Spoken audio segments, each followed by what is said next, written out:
여러분, 이제 예루살렘 교회가 어떻게 세워졌어요? 오순절날 120명에게 성령이 임했습니다. 그러니까 교회의 시작은 성령의 역사예요. 그죠?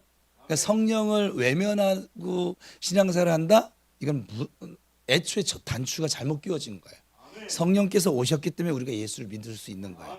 여러분들 스스로는 결코 예수님이 십자가의 사랑을 알 수도 없고 믿을 수도 없고 깨달을 수도 없어요. 성령께서 오셨기 때문에 예수 그리스도의 십자가의 사랑을 우리가 믿고 깨닫게 되어지고 알게 되어서 고백하고 있는 거예요. 그렇죠? 성령이 임했습니다. 이 성령이 임하자 이들에게 나타난 반응이 뭐냐면 뛰어나갔어요. 그리고 복음을 전했어요. 깨달아진 그 예수 그리스도의 복음을 전하기 시작했습니다. 120명이 순식간에 3,000명이 됐습니다. 3,000명이 5,000명으로 성장을 했습니다. 그리고 더 이상 셀 수 없을 정도로 믿는 자가 많아졌습니다. 그 와중에서 사도들이 감옥에 잡혀 들어가기도 하고 목숨의 위협을 받기도 했습니다. 아나니와 삽비라 부부의 사건이 있었었고 너도 나도 가진 것을 내어놓으면서 가난한 자들과 함께 나누는 생활도 하였습니다. 이 사도들을 중심으로 해서 모두 하나가 되어져서 성령이 하나 되게 하심을 따라서 교회를 든든히 세워나갔습니다. 그들의 피와 땀과 눈물과 사랑으로 세워진 이 예루살렘 교회 그 자체였습니다. 부평 우리 교회도 이렇게 평안하여 든든히 세워져 갈 줄로 믿습니다. 그러나 이 예루살렘 교회에 핍박의 회오리가 시작되어졌습니다. 결국은 이 교회가 흩어지게 되어지는 아픔을 겪게 됩니다. 예루살렘 교회는 기독교 역사상 최초의 교회였습니다. 성령의 역사가 제한 없이 나타나는 교회였고 예수님의 제자들이 사도들이 직접 목회하던 교회였습니다. 그럼에도 불구하고 이 핍박 앞에서 흩어지고 말았습니다. 왜 이런 일이 일어났을까요? 교회가 무언가 잘못했기 때문일까요? 아니면 하나님의 다른 계획이 있었을까요? 우리가 하나님이 하시는 일을 우리가 다 이해할 수 있으면 좋겠지만 사실 그렇지 못합니다. 저도 지금 사역을 하고 있지만 다 알 수 없어요. 하나님께서는 시간과 공간을 초월하시는 분이시지만 우리는 1분 앞도 내다보지 못하는 존재입니다. 하나님께서는 전능하신 분이시지만 우리의 지혜와 지식은 하나님의 발등상에 아예 미치지도 못합니다. 그러니 하나님께서 하시는 일을 우리가 어떻게 이해할 수 있을까요? 백날 첫날 가도 여러분 이해 못합니다. 기도 많이 한다 해도 하나님을 온전히 다 이해할 방법은 없습니다. 그러나 한 가지 분명한 것이 있죠. 하나님께서는 반드시 모든 일을 합력시키셔서 선을 이루어 가신다는 것입니다. 우리에게 오랜만에 해볼까요? 우리에게 아직 전성기는 오지 않았습니다. 지금 합력시키고 있는 중이시거든요. 그죠? 우리 옆에 분하고 저 축복하겠습니다. 당신의 전성기는 아직 오지 않았어. 시작.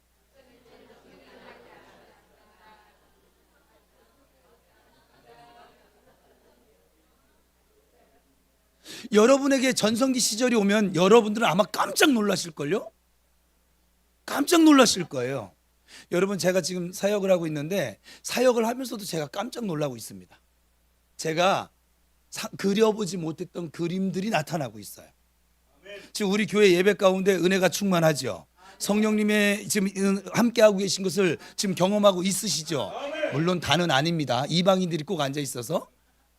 또 오늘 처음 오신 분들은 우리 교회 이 환경이 처음이라 좀 어색하기도 하실 텐데 그럼에도 불구하고 하나님께서 여러분들을 사랑하여서 이 자리에 앉게 하시는 거예요. 내가 느끼고 못 느끼고 그건 상관이 없어요.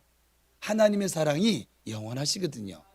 하나님의 사랑이 어느 정도로 크냐면 예수님을 십자가에 달려 죽이면서까지 살리고 싶은 생명이 누구냐? 바로 나입니다. 저 옆 사람하고 다시 한번 축복. 사순절 첫째 주일이니까 말씀하 예수님의 생명과 맞바꾼 존재가 너야. 시작.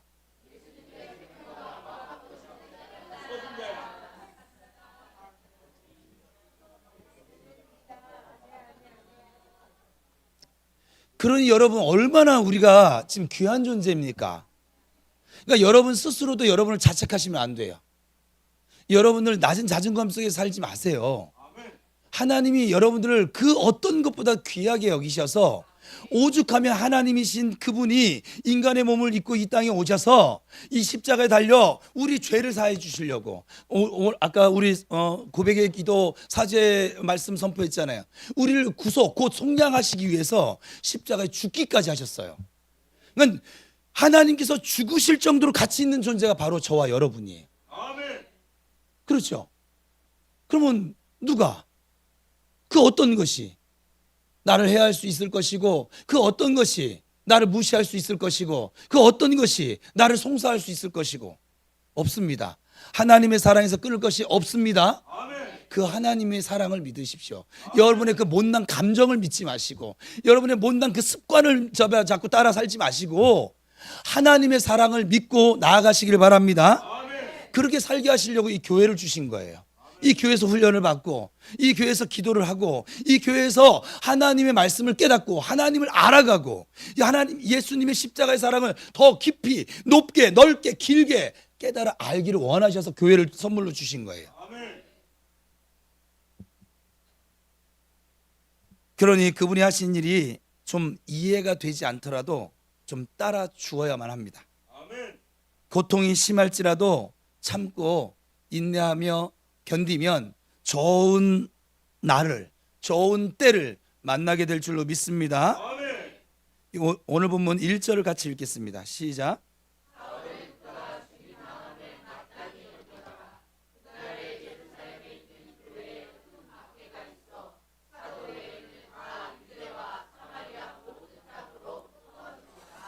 스데반이 돌에 맞아 죽었습니다. 지난 시간에 우리 스데반의 순교를 살펴봤는데, 이 일을 계기로 커다란 핍박이 일어났습니다. 사탄이 기독교를 몰살시키기 위해서 아주 대대적인 공격을 감행합니다. 핍박에 앞장선 사람이 누굽니까? 사울이라는 이름이 1절에도 등장하고 3절에도 등장합니다. 그는 집집마다 샅샅이 살피면서 믿는 자들을 감옥으로 보내버립니다. 얼마나 악한 인물입니까? 이 사울이라는 인물이 정말 악한 인물인 것이죠. 그러나 훗날 그가 어떻게 되어집니까? 그가 이방인의 사도로 부름받은 바로 우리가 잘 아는 바울입니다. 지금은 예수 믿는 사람들을 핍박하는 일에 앞장서고 있지만, 훗날엔 이가 이방 선교의 최일선에 서게 되어지는, 지금 신약 성경의 절반을 그의 서신으로 채워지는 그런 인물로 세워집니다. 지금은 예수 믿는 자들을 좀 죽이고 있지만, 훗날엔 예수님 때문에 핍박을 당하고 결국은 예수님 때문에 순교를 당하게 됩니다. 그렇게 변할 줄 누가 상상했을까요? 사울이 예수 믿는 사람으로 변했을 때 베드로를 비롯한 제자들조차도 그 사실을 믿을 수가 없었거든요. 저 사람이 예수를 믿어? 저 사람이 성령의 사람이 됐어? 말도 안 돼. 믿을 수가 없었거든요. 그래서 바나바라고 하는 사람이 중간에서 중재자 역할을 하는 것을 우리가 살필 수 있어요. 하나님께서 하시고자 하면 하실 수 있습니다. 현존하는 인물 중에 가장 악한 사람이 누구일까요? 여러분 머리에 떠오른 그 사람. 하나님께서는 그런 사람도 예수 믿고 구원에 이르게 하실 수 있습니다. 그런 의미에서 이 세상에서 예수를 믿지 못할 사람이 있을까요? 없습니다. 여러분, 저 사람은 절대로 예수 믿지 않을 사람이야 라고 포기하지 마시고 계속 기도하시길 바랍니다. 예루살렘 교회에 큰 핍박이 났어요. 사도 외에 모두 다 흩어졌대요. 오늘 지금 읽은 본문에 사도들은 이 핍박이 왔는데도 불구하고 도망가지 않습니다. 죽기를 각오하고 교회를 지킵니다. 나머지는, 다른 성도들은 핍박을 피해서 이곳저곳으로 흩어졌습니다. 여기서 보면, 잠깐 살펴보면 그게 나쁜 것은 아니지만 사도의 직분을 그냥 아무에게나 주시는 것은 아니구나 우리가 알 수 있지요. 주님께서 제자들을 택하실 때 사실 이 12제자의 모습은 아주 형편없었습니다. 그러나 미래에는 이들이 주님 때문에, 예수님 때문에 죽기를 각오하고 교회를 지키리라는 확신을 가지셨기에 주님께서 그들을 선택하셨고 부르셨던 것입니다. 엄청나게 핍박이 와도 교회를 지키는 사람이 있어야만 합니다. 죽으면 죽을지언정 교회를 포기할 수는 없어. 생명이 다하기까지 나에게 맡겨주신 교회를 지키겠다. 이런 자세를 가진 성도들이 있어야만 합니다. 그냥 조금 지나가는 말로 목사와 평신도의 차이점은 무엇일까요? 구분하는 것이 별로 저는 합당치 않긴 하지만 그래도 오늘 말씀에 비추어서 목사는요, 목사란 사람은요, 목사는요 아무리 힘들어도 어려워도 끝까지 교회를 지키겠다는 자세를 지닌 자들이에요. 이 자세가 없다고 하면 잘못된 목사인 거죠. 하나님이 왜 나를 목사로 부르셨는지 그 부르심을 소명을 모르고 사는 것이죠. 그러나 평신도들은 끝까지 교회를 지키겠다는 자세가 사실 목사에 비해서 부족합니다. 성도가 목사보다 더 충성할 수 있어요. 우리 교회 지금 저보다 우리 목사님들보다 훨씬 교회 충성하는 분들이 많아졌어요. 지금 일주일에 내가 보니까 이제 저는 평신도 때 월요일 빼놓고 교회를 갔는데 지금 우리 교회는 월요일까지 다 교회에 매일 오시는 분이 계세요. 지금 매일 와서 커피 마시는 분도 계시고 예? 매일 와서 기도하시는 분, 지금 화수목금토 주일날도 뭐 해간 전도하시는 분도 계시고 하나님의 말씀 배우겠다고 오시는 분도 계시고, 그러니까 성도가 목사들보다도 더 충성스러운 성도들이 있습니다. 그러나 성도는 언제든지 이 교회를 떠날 수도 있다는 것이죠. 여러분 마음은 좀 어떨는지 모르겠지만 목사는 죽는 한이 있을지라도 예배를 지킵니다. 제가 어제 토요기도 때 말씀드렸는데 여러분 예배 목숨 거세요. 아멘. 앞에 있는 목사가 지금 이렇게 서 있을 수 있는 건 단 한 가지 이유더라고요. 예배였어요. 아멘. 저는 부교육자 때도 평신도 때도 집사 시절 때에도 저는 예배를 그 무엇과도 바꾸지 않았거든요. 평생에 딱 2번 바꿔봤어요. 그때 청년 때 우리 현옥이랑 연애하느냐고 한 번 빠졌고 저희가 절 꼬셔가지고 그때 한 번 빠졌고, 예, 그렇죠. 이렇게 될 줄 누가 알았겠어요, 그렇죠? 예. 그리고 제가 아끼는 장 목사님을 시험 들게 한 그 목사님이 설교할 때 그때 예배를 한 번 또 제가 못 드렸어요. 그 외에는 담임 목사가 저를 핍박을 해도 전 예배는 그 어떤 누구에게도 영향을 받지 않아요. 지금도 마찬가지입니다. 저는 예배하는 자예요. 제가 하는 목회는 예배자를 세우는 목회예요. 하나님께 예배하는 자들로 그렇게 세우고 싶어요. 저한테 잘 안 하셔도 돼요. 하나님만 예배 잘하세요. 그러면 저절로 저한테 잘하더라고. 누가 저한테 까칠까칠하게 하는 줄 아세요? 예배 못 드리는 자들이. 예배 잘 드리잖아요. 주의 종들이 사랑스럽죠. 귀하죠. 그렇죠? 성도들이 아껴집니다. 축복하게 되어지고 기름 붓게 되어지고, 예배하지 못하니까 자기의 것으로 무언가를 하려니까 힘든 거예요. 어려운 거예요.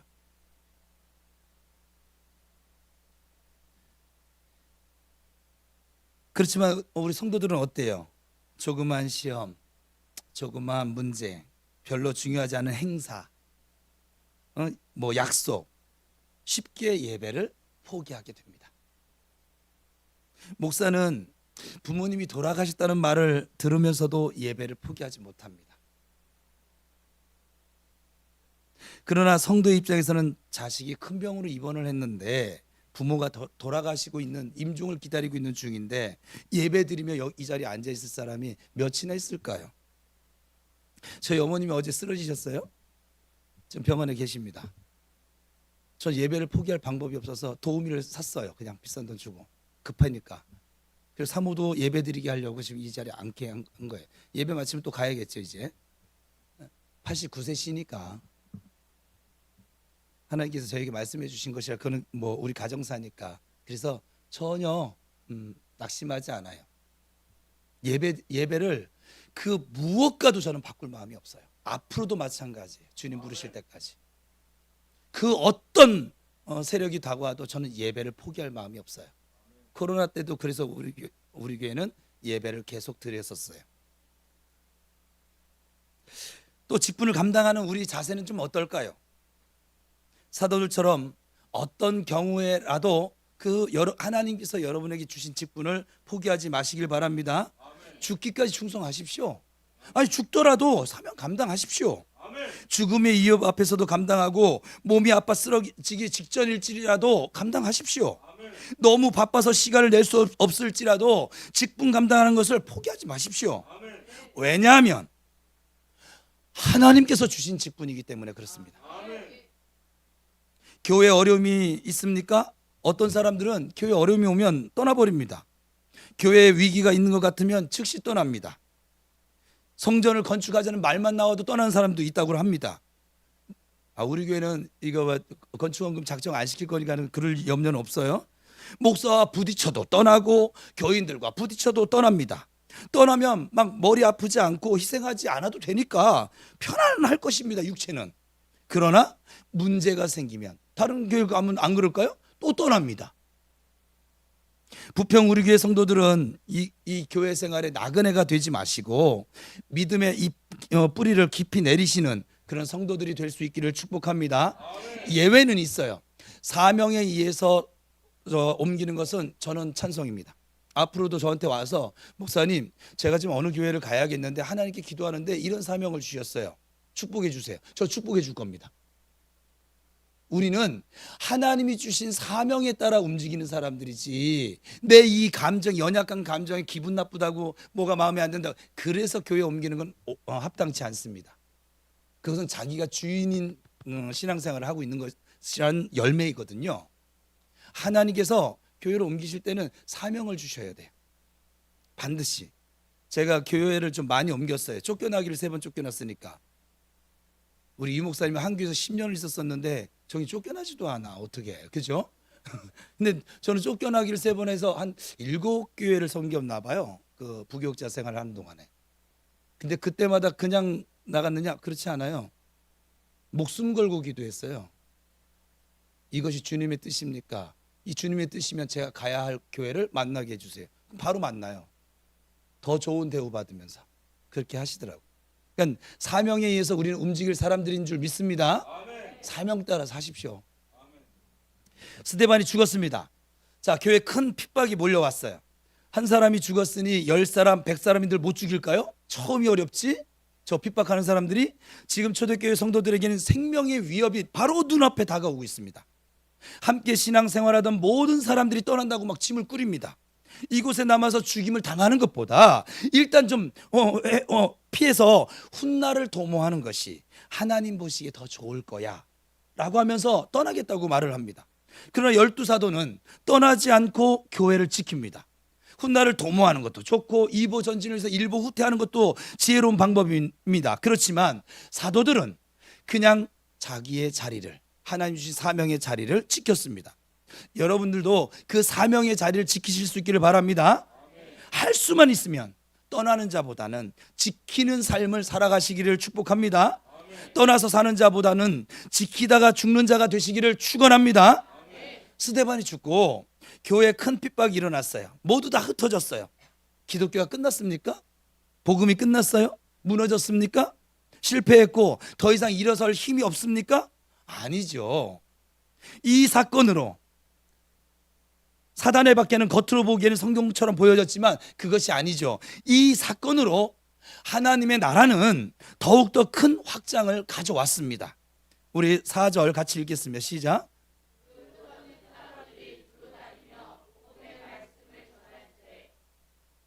방송실에 은혜를 주세요. 흩어진 사람들이 두루다니며 복음을 전했습니다. 특별히 빌립 집사는 사마리아 성에서 복음의 대역사를 나타내면서 구원받는 자를 더하게 하였습니다. 예수 믿는 자들을 모조리 없애버리고 다시는 고개를 쳐들지 못하도록 하기 위해서 아주 대대적인 핍박을 감행했는데 그 결과는 오히려 사마리아까지 복음의 확장으로 나타나졌습니다. 누가 승리했습니까? 사단입니까? 하나님입니까? 하나님께서는 이 핍박을 통해서 사마리아까지 복음이 확장되도록 하셨습니다.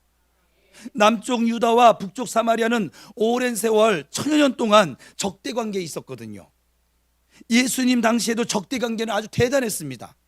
때문에 이 유대인들이 사마리아 사람들에게 복음을 전한다? 결코 쉬운 일, 아니 불가능한 일이었습니다. 왜냐하면 이 사마리아 사람들 개처럼 여겼거든요. 사람으로 보지 않았거든요.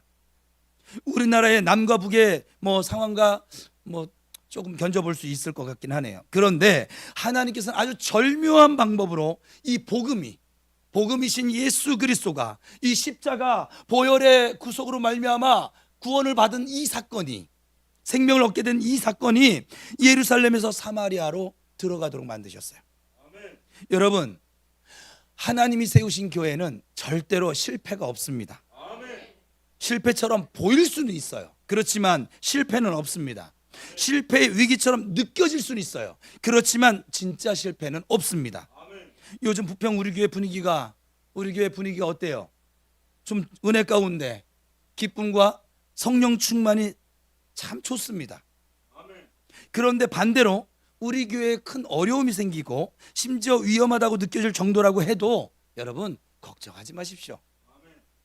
하나님께서 세우신 교회에는 하나님이 지켜주십니다. 아멘. 하나님께서 성공을 주십니다. 아멘. 하나님은 위기 뒤에 기회를 주십니다. 아멘. 가장 큰 어려움 뒤에 큰 복을 주십니다. 아멘. 자, 그럼 이건 공교회예요. 이 부평 우리 교회라 하면 여러분 각자가 흩어지면 흩어지는 교회거든요. 그러면 똑같이 하나님께서 세우신 여러분 성도들 하나님이 지켜주십니다. 하나님이 여러분에게 성공을 주실 것입니다. 하나님께서 위기 뒤에 기회를 주실 것입니다. 가장 큰 어려움 뒤에 큰 복을 주실 것입니다. 스데반은 7 집사 중 한 사람입니다. 그가 핍박을 받아 죽었으니 예루살렘 교회가 받은 충격이 어땠을까요? 교인들이 다 흩어져 버린 것도 이 스데반 사건이 가장 큰 이유였거든요. 사도들밖에 남지 않았습니다. 그래서 실패고 끝입니까? 아닙니다. 예루살렘 교회의 희생을 통해서 하나님의 나라가 확장되어졌습니다. 그러면 성공입니다. 내 교회에 건물 크게 짓고, 내 교회에 사람 많이 모이고, 내 교회 재정 든든하고, 내 교회가 체계적으로 훈련 잘 시키고 그것이 성공입니까? 예수 그리스도 안에서의 성공은 복음의 확장으로 나타나져야만 합니다. 아멘. 왜냐하면 주님의 가장 큰 관심이 영혼 구원이기 때문에 그렇습니다. 아멘. 교회 안에 문제를 일으키시는 분들 보면 전도를 안 하시는 분들이 사실은, 제가 부교육제 13년 지내봤는데 교회에서 말 많은 사람들 전도를 안 해요. 밖에 나가서 좀 이렇게 말하지. 왜 교회 안에서 내 식구들을 향해서 그렇게 창을 날리고 칼을 휘두르고 왜 그런지를 모르겠어요. 저는 그 이유를 모르겠어요. 그가 믿는 복음은 도대체 어떤 복음이고 어떤 믿음인지를 모르겠어요. 제가 부교육제 때 가졌던 갈등이었거든요. 하나님, 이게 교회 모습이라면 전 교회 안 할래요. 저 그냥 평신도로 주님을 섬기겠어요. 근데 그 갈등에 하나님이 저에게 응답을 주셨죠. 그들이 잘못하고 있는 것이지 교회가 잘못된 것이 아니야. 그들이 복음을 잘못 믿고 있는 것이지, 그래서 열매가 그렇게 나타나는 것이지, 복음 자체는 귀한 열매로 나타날 거야. 그러니 네가 내 마음에 드는 교회를, 하나님이 내가 주인인 교회, 사람이 주인인 교회 말고 내가 주인인 교회를 좀 한번 네가 한번 좀 세워줘봐. 그게 부평 우리 교회 시작이에요. 그럼 똑같잖아요. 여러분의 삶의 자리로 돌아갔어요. 흩어지는 교회가 됐어요. 수많은 사람들이 내가 주인인 교회를 자꾸 세워가거든요. 좀 하나님께서 오늘 이 시간에 말씀합니다. 내가 하나님이 주인인 교회 좀 네가 좀 세워주면 안 되겠니? 여러분 어떻게 응답하실래요? 여러분의 가정이 하나님이 주인 가정 교회로 세워주면 안 되겠니? 어떻게 응답하실래요? 네가 다니고 있는 직장이 내가 주인인 교회인 너로 말미암아 구원이 이르게 해주면 안 되겠니? 여러분 어떻게 응답하실래요? 여전히 그냥 나 내 생각, 내 고집 그거 가지고 사실래요? 20년, 30년, 40년, 50년, 60년, 70년 살아보셨잖아요. 열매가 어때요? 내 고집 피우면서 사니까 살아봤잖아요. 이제 하나님이 주인이 인생을 한번 좀 살아보자고요. 그 열매가 어떤지 보자고요. 한번 시도해 보자고요. 씨름해 보자고요. 할 수 있습니다. 왜냐하면 하나님이 함께 하시기 때문에 그렇습니다.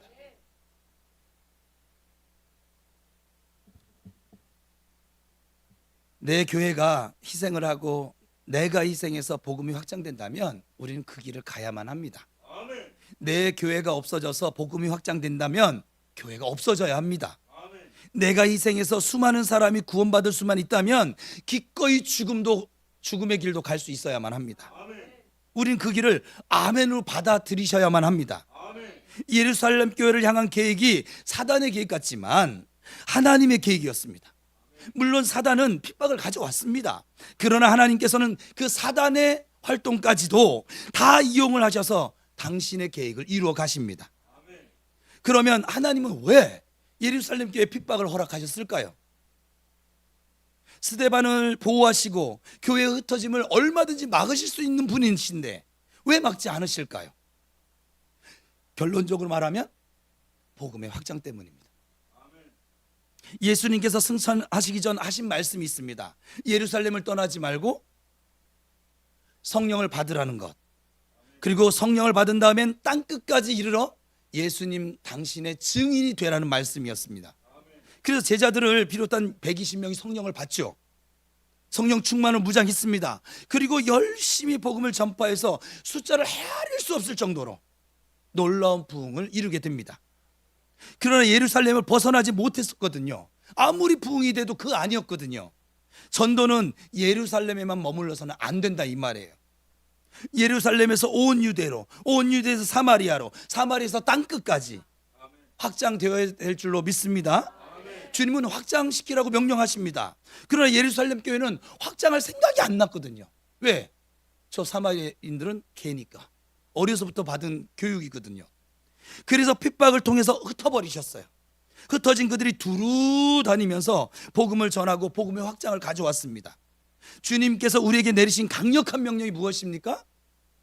전도해서 영혼을 구원하는 거예요. 그 대상은 땅끝 모든 민족까지입니다. 예수님 믿어서 나만 잘 되고 나만 천국 가면 된다는 생각은 아주 커다란 잘못이죠. 왜 나를 구원시키셨습니까? 나를 통해 다른 사람을 구원하시기 위함입니다. 왜 나에게 재능을 주셨습니까? 왜 나에게 물질과 건강을 주셨습니까? 왜 하루 24시간을 나에게 허락해 주셨고, 왜 공부하게 하시고, 왜 자식을 주시고, 왜 부모를 주셨습니까? 왜 직장을 주셨을까요? 내가 가지고 있는 모든 것이 다 하나님께서 주신 것인데 그 모든 것을 주신 이유가 무엇일까요? 한 가지 이유를 대라면 주님 주신 모든 것을 이용해서 영혼을 살리라는 거예요. 영혼을 세우라는 거예요. 그래서 주셨습니다. 나 혼자 누리려고 하지 마십시오. 전도에 무관심하다 큰일 날 수 있으십니다. 여러분이 전도하도록 하기 위해서 제가 지금 공갈하고 협박하는 것 같으세요? 결코 아닙니다. 스데반을 죽게 하셨습니다. 예루살렘 그 성령 충만한 교회를 흩어지게 만드셨습니다. 그런데 우리가 예외일 수 있을까요?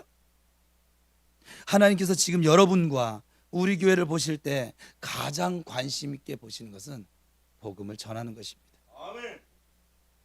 전도 열심히 하는가, 선교 열심히 하는가, 그것을 가장 집중적으로 살피십니다. 지금 우리 교회에 이 은혜가 있는 이유는 전도를 열심히 해서 그래요. 다른 게 없어요. 자나깨나 저 사업할 양반이 맨날 교회 와가지고서는 기도하고 가서 전도하고, 하다가 안 되니까 목사까지 끌고 가가지고서는 전도하고,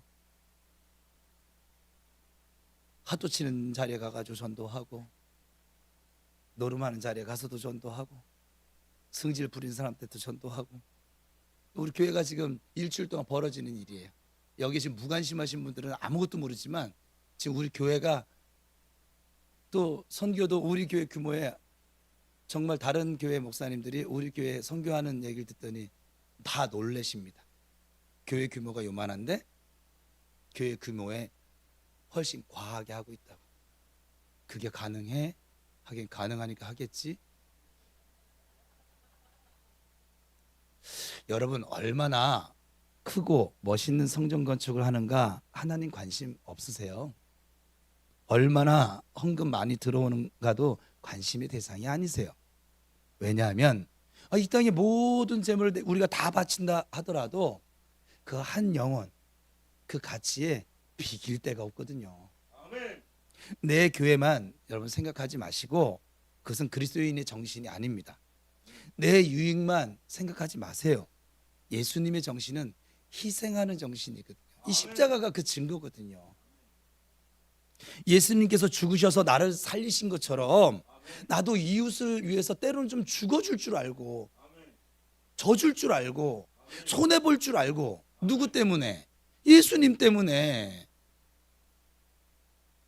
내 교회도 좀 다른 교회를 좀 위하고, 또 복음을 전할 영혼을 얻을 수만 있다면 좀 죽어줘 보세요. 좀 승질만 피지 말고.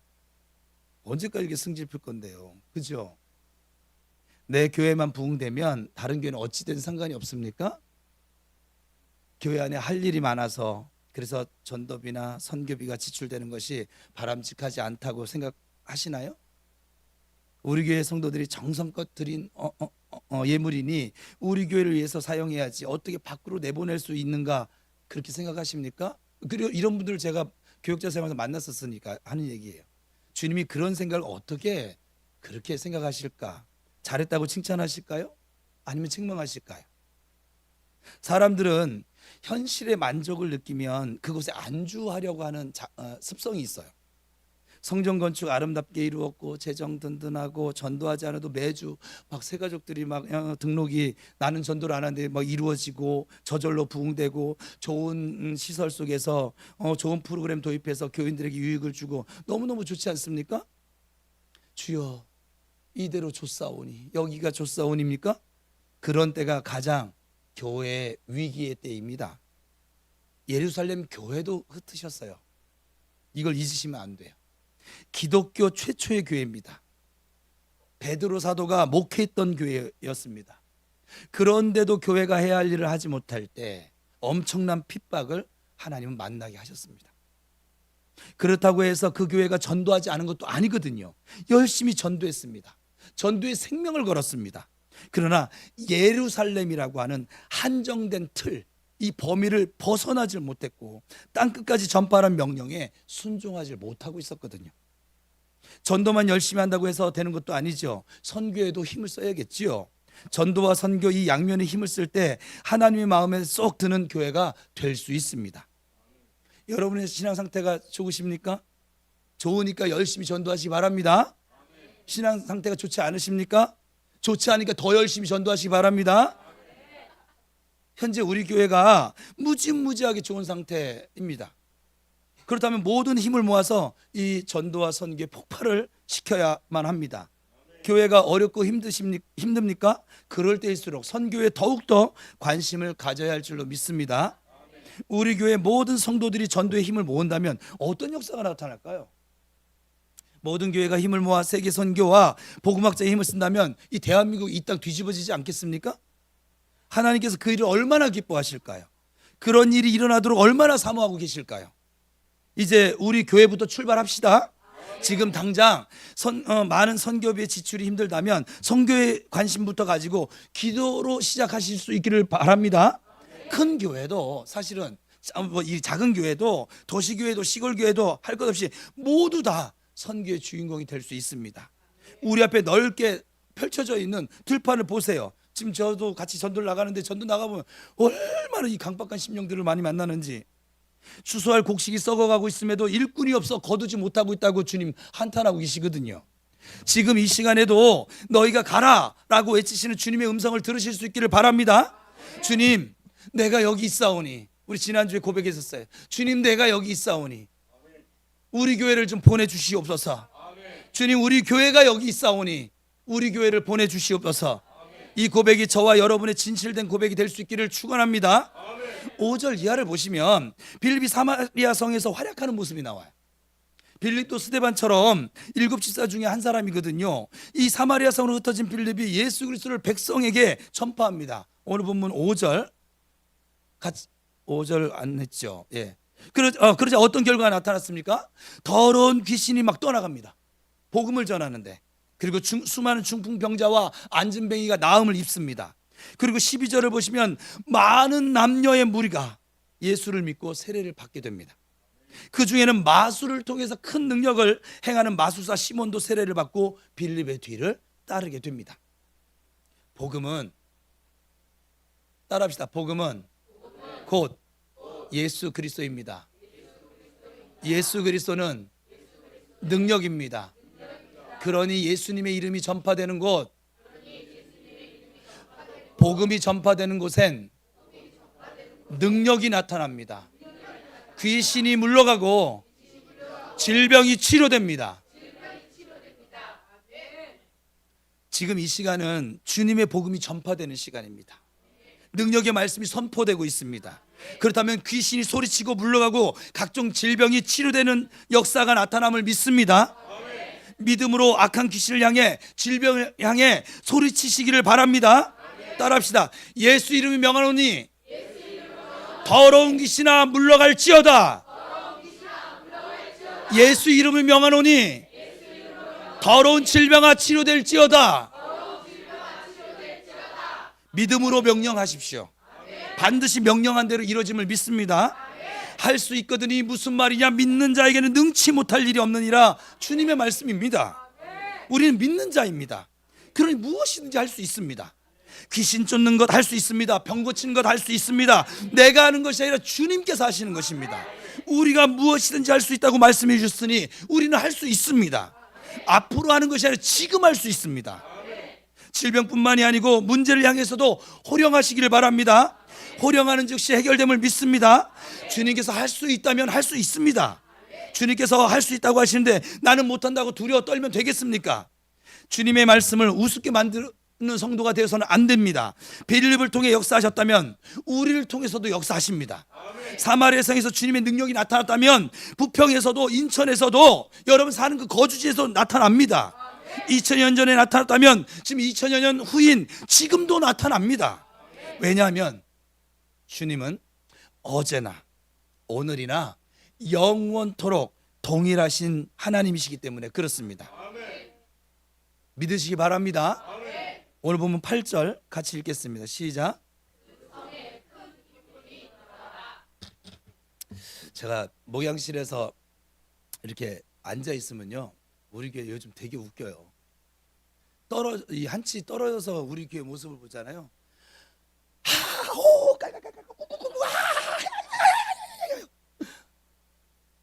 되게 웃겨요. 여러분 벽 하나 세워두고 듣고 있잖아요. 저 목사인 저도, 함께 하고 있는 저도 뭐가 저렇게 좋을까 할 정도로 교회에 큰 기쁨이 있습니다. 예수님의 전파되는 곳엔 이처럼 큰 기쁨이 있습니다. 사람에게도 기쁨이요 하나님에게도 기쁨입니다. 사람이 가장 기뻐하는 일, 천국에서 기쁨의 잔치가 열리는 일이 복음 전파이고 영혼 구원입니다. 그 성 안에 어느 정도의 사람들이 큰 기쁨을 누렸을까요? 10절을 보시면 낮은 사람부터 높은 사람까지 다 라고 하는 말이 나옵니다. 무슨 뜻입니까?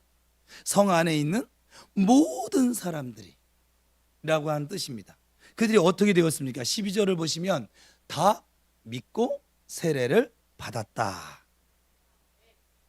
그 성사람 전체가 예수님을 믿게 되어져서 기뻐했습니다. 할렐루야. 오늘 예배 우리 교회 처음 오신 분들도 또 기존에 있는 성도들도 예수님을 믿는 그 믿음으로 기쁨이 충만한 주님의 날 되시기를 축복합니다. 예루살렘 교회에 대핍박이 일어날 때 교회 끝인 줄 알았어요. 사실은 사단이 승리한 줄 알았어요. 그러나 복음의 확장으로, 복음의 승리로 이렇게 결론을 맺어갑니다. 사랑하는 여러분, 힘내십시오. 지금 핍박이 있습니까? 문제가 있습니까? 어려움이 있습니까? 질병이 있습니까? 힘내십시오. 예수 그리스도께서 이기셨습니다. 예수님께서 승리하셨습니다. 그러므로 주님이 세우신 교회는, 하나님께서 주인이신 교회와 성도는 반드시 승리합니다. 하나님의 자녀에게 패배란 있을 수가 없습니다. 우리는 승리자입니다. 주 안에서 승리자입니다. 세상을 이기면 이것이니 우리의 믿음이니라 주님이 말씀하셨습니다. 이제 믿음으로 세상을 향하여 나아가십시다. 이제 부평 우리 교회 성도들이 썩어지는 하나님의 미랄이 되어져서 복음이신 예수님의 승리를 가져옵시다. 이제 십자가의 군병답게 여호와의 군대답게 하나님 나라와 의를 예수 그리스도의 복음을 놀랍게 확장시켜 나가는 저와 여러분이 되실 수 있기를 주님의 이름으로 축원합니다.